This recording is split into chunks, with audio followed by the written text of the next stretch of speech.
നമ്മുടെ അടുത്തേക്ക് എത്തേണ്ട ചില സിനിമകൾ എത്താതിരിക്കുമ്പോഴാണ് നമുക്ക് വിഷമം ഉണ്ടാവുക. എന്റെ ഏറ്റവും പ്രശസ്തമായ എന്റെ ഒരു സ്വഭാവം എന്ന് പറയുന്നത് ഫോൺ എടുക്കാതിരിക്കുക എന്നുള്ളതാണ്.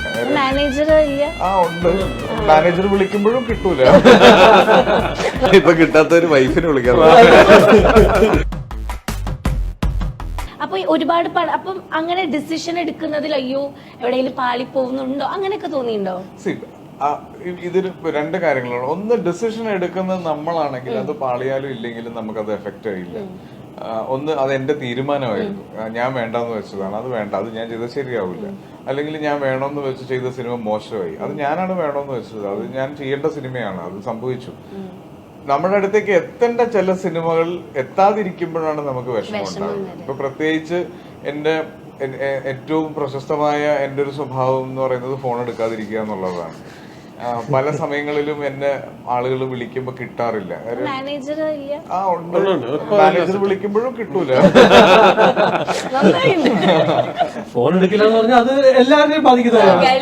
നമ്മൾ വിളിക്കുമ്പോൾ നമുക്ക് എല്ലാവർക്കും ഉണ്ട്. ഞാൻ ജിസുവൊക്കെ ആയിട്ട് പല സമയങ്ങളിൽ ജിസ് 20 മിനിറ്റ് ഒക്കെ എന്നെ ഉപദേശിച്ചിട്ടുണ്ട്. അതങ്ങനെയാണോ? അതെന്റെ ഒരു പടത്തിൽ പറഞ്ഞല്ലോ, എന്റെ മെയ്ക്കിന്റെ പ്രശ്നമായിരിക്കും.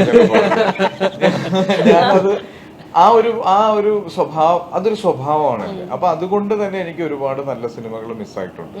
അത് പല സിനിമകളുടെ 100ാം ദിവസം ആഘോഷിക്കുമ്പോ അവിടെ പോയി അവരുടെ കൂടെ ആഘോഷിച്ച് കുത്തി പറഞ്ഞു നിൽക്കുമ്പോ ഒരു മൊമെന്റിൽ മാറ്റി നിർത്തിയിട്ട് ഇതിലേക്ക് നിന്നെയാണ് ആദ്യം വിളിച്ചത് എന്ന് പറയുമ്പോ എനിക്ക് വിഷമമുണ്ടായിരുന്നു. അതൊരു വിഷമം. പക്ഷെ ഇപ്പൊ ഈ കഴിഞ്ഞ 2 വർഷമായിട്ട് 1.5-2 വർഷമായിട്ട് അതിലൊക്കെ ഒരുപാട് മാറ്റമുണ്ട്. ഇപ്പൊ കിട്ടാത്ത ഒരു വൈഫിനെ വിളിക്കാൻ.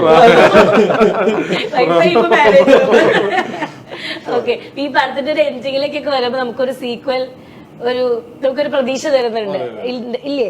അപ്പൊ നമുക്ക് എന്താണ് ഇനി എക്സ്പെക്ട് ചെയ്യാൻ പറ്റുക? കാരണം ഒബ്വിയസ്ലി ഭയങ്കര ഒരു എക്സ്പെക്ടേഷൻ ആണ് ആദ്യം തന്നെ. അപ്പൊ ഈ സീക്വൽ ഇറങ്ങുന്ന പടങ്ങളുടെ ഒരു പ്രത്യേകത എന്ന് പറഞ്ഞു കഴിഞ്ഞാൽ നമുക്ക് ആ ഒരു പ്രോമിസ് കീപ്പ് ചെയ്യേണ്ട ഒരു ഇതുണ്ട്, എക്സ്പെക്ടേഷൻ കൂടും.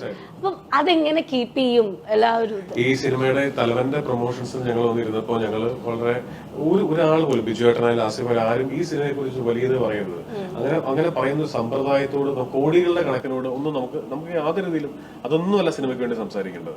സിനിമയ്ക്ക് വേണ്ടി സംസാരിക്കേണ്ടത് ആ സിനിമയാണ്. ആ സിനിമ സംസാരിക്കും. അത് എത്ര കുറച്ച് ഓടിയും കണ്ടാലും സിനിമ നല്ലതാണെങ്കിൽ മാറ്റിനേക്കും, അതിലൊരു തർക്കമില്ല കേട്ടോ. ഞാൻ എന്റെ സൺഡേ ഹോളിഡേയിലും വിജയ് സൂപ്പറിലും ഒക്കെ ഇത് കണ്ടാണ്. വിജയ് സൂപ്പർ ഒന്ന് ഇറക്കുമ്പോൾ റിലീസ് ചെയ്യാനായിട്ട് മെയിൻ സെന്ററിൽ തിയേറ്റർ പോലും ഇല്ലായിരുന്നു, പ്രത്യേകിച്ച് എറണാകുളം പോലെ സ്ഥലത്ത്. അപ്പൊ അത് നമ്മൾ കണ്ടതാണ്. അപ്പോ അതുകൊണ്ട് തന്നെ ഇപ്പൊ തലവൻ 2 ചെയ്യുമ്പോൾ നമുക്ക് ആ എക്സ്പെക്ടേഷൻ മീറ്റ് ചെയ്യണം.